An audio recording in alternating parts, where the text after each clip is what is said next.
بسم اللہ الرحمن الرحیم۔ السلام علیکم ورحمۃ اللہ وبرکاتہ۔ پیارے بچوں، آج کا جو ہمارا ٹاپک ہے یہ ہم نے لیا ہے سوشل سائنس کلاس سیونتھ کی جو بک ہے سوشل سائنس یا پولیٹیکل سائنس کلاس سیونتھ، تو اس کا چیپٹر نمبر 3 جو ہے how the state government works, یہ آج اسی سے ہم نے آج کا جو ٹاپک ہے وہ لیا ہے۔ اور آج کا جو ہمارا ٹاپک ہے وہ ہے a debate in legislative assembly. تو چلو اس کو شروع کرتے ہیں اور سمجھنے کی کوشش کرتے ہیں کہ لیجسلیٹو اسمبلی میں کام کیسے ہوتا ہے اور کس طرح وہاں پہ ڈبیٹس ہوتے ہیں اور کیسے جو ہمارے ایشوز ہیں وہ ڈسکس ہوتے ہیں اور پھر ان پر فیصلہ لیا جاتا ہے، اور کیسے یہ لوگ جو ہے members of the legislative assemblies یہ کیسے آپس میں یہ جو ڈبیٹ ہے کسی بھی ایشو کو ریز کیسے کیا جاتا ہے اور پھر فیصلہ کون کرتا ہے اور ڈبیٹس کیوں کیے جاتے ہیں، یہ سب چیزیں ہم اس ٹاپک جو آج کا ہمارا ٹاپک ہے اس میں سمجھنے کی کوشش کریں گے انشاءاللہ۔ تو میں چاہتا ہوں کہ ہائی لائٹ کرتا جاؤں گا میں بیچ بیچ میں جہاں پہ مجھے لگے ہائی لائٹ کرنے کی ضرورت ہے، تو میں چاہتا ہوں کہ آپ غور سے اسکرین کی طرف دیکھیں اور پھر خود بھی سمجھنے کی کوشش کریں، اینڈ ایٹ دا اینڈ اگر پھر آپ کو کوئی کوشچن ہو تو آپ مجھے کال کر سکتے ہو اور کوشچن کا آنسر آپ جان سکتے ہو۔ تو شروع کرتے ہیں آج کا جو ہمارا ٹاپک ہے۔ آفرین، Sujata and many other students from their school traveled to the state capital to visit the legislative assembly which was housed in an impressive building۔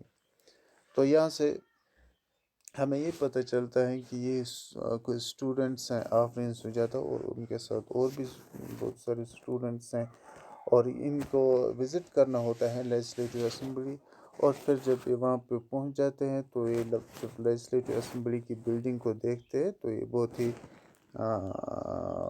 Impress ہو جاتے ہیں بلڈنگ دیکھ کر ہی۔ تو اس کے بعد چلڈرنس وہ ایکسائٹیڈ، یہ ایکسائٹ ہو جاتے ہیں، خوش ہو جاتے ہیں، اور اس کے بعد اندر جانے کے لیے اتاولے ہو جاتے ہیں کہ ہمیں اندر جانا ہے۔ جہاں پہ جب باہر سے بلڈنگ دیکھتے ہیں تو ان کی ایکسائٹمنٹ اور بڑھ جاتی ہے۔ تو آفٹر سیکورٹی چیکس دے وائر ٹیکن اپ اسٹیئرس۔ تو یہاں پہ یہ بات سمجھنے کی ضرورت ہے کہ جب ہم کسی اہم جگہ پہ جاتے ہیں جہاں پہ اہم لوگ ہوتے ہیں تو وہاں پہ سیکورٹی ہوتے ہیں اور چیک کیا جاتا ہے کہ کہیں اس شخص کے پاس کوئی ایسا ہتھیار نہیں ہے جس کی وجہ سے یہ نقصان کر سکے۔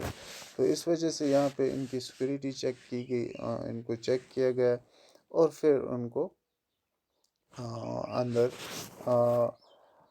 جانے کی اجازت دی گئی۔ تو there was a gallery from where they could see the large hall below۔ یہ اوپر چلے گئے تو وہاں سے ایک گیلری تھی جس سے یہ نیچے جب دیکھتے، جہاں سے یہ نیچے دیکھ سکتے تھے، اور جب انہوں نے نیچے دیکھا تو انہوں نے بہت بڑا ہال دیکھا۔ there were rows and rows of desks، جہاں پہ قطار میں ڈیسکس بچھائے گئے تھے، اور یہ اس لیے ہوتے ہیں وہاں پہ جب کوئی بھی مسئلہ کا کوئی بھی کچھ بھی ڈسکس کیا جاتا ہے، اور جب ممبرس آف لیجسلیٹو اسمبلیز آتے ہیں تو وہ انہی جگہوں پہ بیٹھ جاتے ہیں اور پھر کوئی بھی مسئلہ ہو اس کو ڈسکس کرتے ہیں۔ This assembly was going to have a debate on the current problem۔ آج جو یہ اسمبلی کا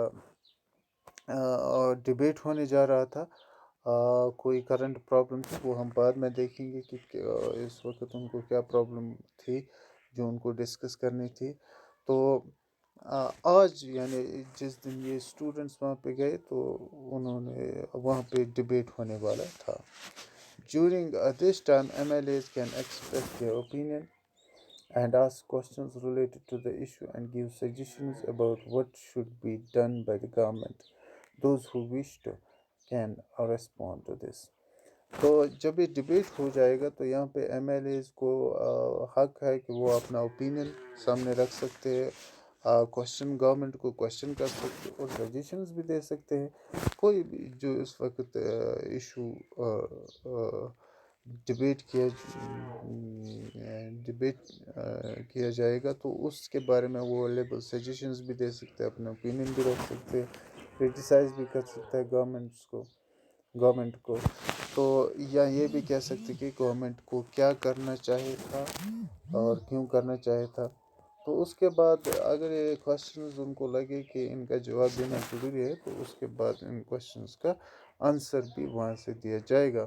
The minister then replies to the questions and tries to assure the assembly that adequate steps are being taken. اس کے بعد جب یہ questions oppose کیے جاتے ہیں تو اس کے بعد جو منسٹر ہیں وہ ان کوشچنز کا آنسر دیتے ہیں، جواب دیتے ہیں، اور پھر اسمبلی جو ممبرس ہیں ان کو ایشور کرنے کی کوشش کرتا ہے کہ ہم نے بہت سارے اقدام اس بارے میں اٹھا رکھے ہیں اور آگے بھی اٹھائے جائیں گے. The chief minister and other ministers have to take decisions and run the government. ہمیں تو پتہ ہے کونسل آف منسٹرز جو ہیں یہی فیصلہ لیتے ہیں اور چیف منسٹر ان کے ساتھ ہوتا ہے. تو گورنمنٹ کو چلانے کے لیے سارے ڈیسیجن جو ہیں یہی لیتے ہیں. تو we usually hear about them or see them in the news channels or in newspapers. However, whatever decisions are being taken have to be approved by the members of the legislative assembly.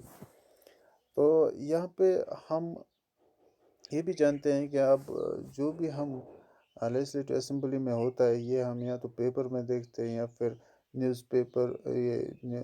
Channels پہ دیکھتے ہیں کہ آج assembly میں کیا ہوا. اور ظاہر سی بات ہے کہ جب یہاں پہ کوئی ڈیسیجن لیا جاتا ہے تو وہ members of the legislative assembly لیتے ہیں. In a democracy, these members can ask questions, debate an important issue, decide decide where money should be spent, etc. تو ڈیموکریسی میں یہی ممبر ڈیسائیڈ کرتے ہیں، کوشچنز بھی کرتے ہیں، ڈیبیٹ بھی کرتے ہیں، اور ایٹ دا اینڈ یہ ڈیسائیڈ کرتے ہیں کہ کہاں پہ پیسہ خرچ کرنا چاہیے اور کہاں پہ نہیں. They have the main authority. انہی کے پاس طاقت ہوتے ہیں. تو اب ہم دیکھیں گے کہ آج کا جو ان کا ڈبیٹ ہے وہ کس چیز پہ ہے اور ڈبیٹ میں کیا انہوں نے ڈسکس کیا. تو یہ ہم دیکھیں گے اور میں چاہتا ہوں کہ آپ غور سے سنیں اور سمجھنے کی کوشش کریں کہ ڈبیٹ کیسا ہوتا ہے، کیسے یہ سب کیا جاتا ہے. تو شروع کرتے ایم ایل اے نمبر 1، یعنی پہلا ایم ایل اے جب ڈسکشن شروع ہو جاتا ہے تو یہ کیا کہتا ہے وہ سنیں. یہ کہتا ہے ان مائی کانسٹیچوئنسی آف کھانڈا